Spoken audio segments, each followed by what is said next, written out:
Hindi mawawala ang gatas sa paglaki ng ating mga anak. Pero paano kung ang sanggol allergic sa formula milk? Ito pa nga ang naging dahilan sa pagsuka ng dugo ng isang baby sa Bulacan. Para bigyan ng mukha ang balita, Mobile Journal Yeda Pascual.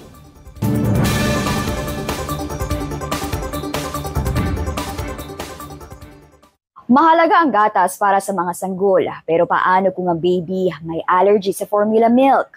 At si nanay, kulang ang napoproduce na breast milk.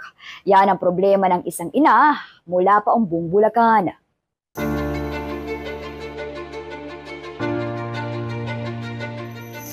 Nobyembre noong 2023, nang ipinanganak ni Mommy Ella ang kanyang panganay na si Baby Keith. Kwento ni Mommy, unang patikim pa lang nila ng formula kay Baby, sumuka agad siya ng dugo. Pero di nila agad pinansin dahil may sepsis at pneumonia noon ng sanggol. Nakailang palit din daw sila ng gatas. Namamayat, nalalata, parang ganun po nangyayari sa kanya. Tapos parang may mali po. Tapos sunod-sunod na po yung pag-vomit niya ng blood. Tapos po, napansin ko po yung salungan niya na may kasamang dugo na din po. Tapos hanggang mag-vomit na po talaga siya ng blood. Kaya dinala na nila ang anak sa ospital. Doon nalaman nila na si Baby Keith mayroon palang cow's milk protein allergy. Ibig sabihin bawal siya sa mga formula milk. Kaya ang payo daw sa kanila, dapat painumin ng breast milk si Baby. Kaya lang ginawa niya na raw ang lahat, pero talagang mahina ang kanyang gatas. Ang pinaka-main talaga na nakakalakas ng gatas is still the stimulation ng nipple. Kasi kung ang nipple ng mother ay naramdaman na mayroong nagsasak, so magka-create po yun ng gatas para sa baby.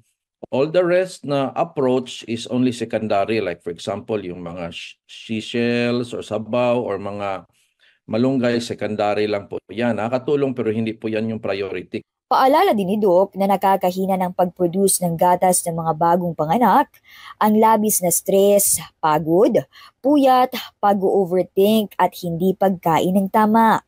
Kaya ang kanyang tips, kailangan relax lang and never give up po. Eventually lalabas din po ang milk. Yan po ang tinuturo talaga namin na talaga ang mother gagawa talaga ng gatas yan. So huwag mo nang ma-discourage. Tuloy naman sa paghahanap ng paraan si Mommy Ella. Naisipan niya nang mag-post online para humingi ng breast milk sa ibang mommies. At marami naman ang nag-donate. Kaya ngayon, di na muling nagka-allergy si Baby Keith. Nanawagan po ako sa mga nakatwa ko po nanay. Maaari po sana tulungan niyo po kami na makahingi po kami sa inyo po ng kahit na stash niyo po para sa aking anak.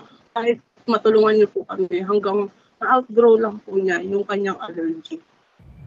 Ayon kay Doc, walang problema ang pag-share ng breast milk dahil common practice naman daw ito sa mga ospital at suportado ito worldwide. Mobile Journal Yeda Pascual po. Hatid ang mukha ng balita. Pag-usapan natin ngayon ang lagay ni Baby Keith at Mommy Ella kasama si Mobile Journal Yeda Pascual. Yeda, kamusta ngayon ang lagay ni Baby Keith? Nagsusuka pa ba?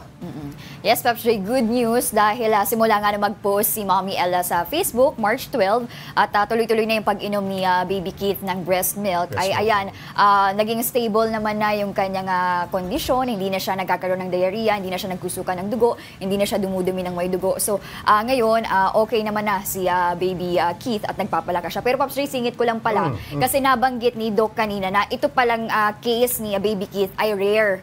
Kasi ang sabi niya, yung sintomas na pagsusuka ng dugo sa may cow's milk protein allergy ay sobrang bihira. Kaya ang sabi niya ay dapat talagang i-monitor ito. At dapat daw ay hindi lang sa pediatrician kumonsulta, dapat 3 klase ng doktor. Andyan yung allergology para baka kasi may iba pang allergy yung bata. Sumunod, andyan din yung gastroenterologist para naman kasi nabanggit ni Mommy Ella sa kanyang post na dehydrated din daw yung bata. Tapos pumasok yung mata, parang gano'n, nag-sync daw, ayun yung kanyang term.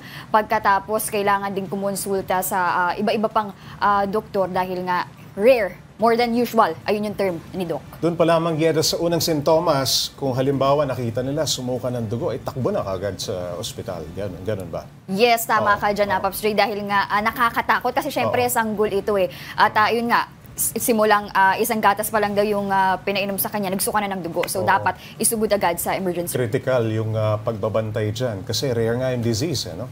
Pero naikwento ba sa iyo ni Mami Ella kung bakit hirap siya mag-produce ng breast milk?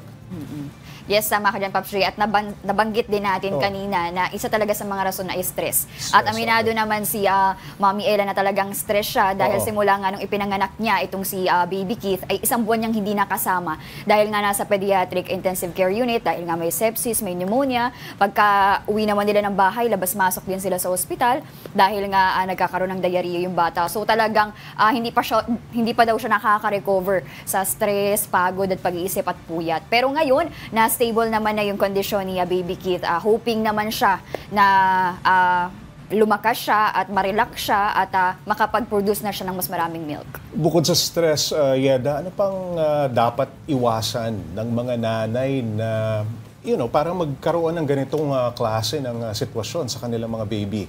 Meron ba, maliban dun sa pag-iwas sa stress, meron bang ibang pwedeng gawin para makapag-produce siya ng breast milk?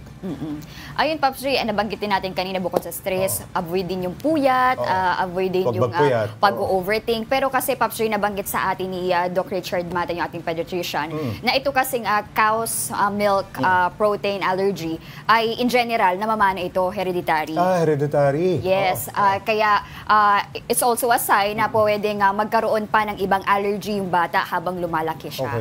So kaya pinopromote daw talaga nila na breast milk is the best for babies kasi nga ang gatas ng ina para talaga sa mga sanggol. Correct. Kahit na formulated yung cow's milk, ay may mga baby pa rin kasi talaga na sensitive dito. Ayun. Pero yung allergy halimbawa sa cow's milk, eto ba na-overcome o nawawala? May pwedeng gawin ba?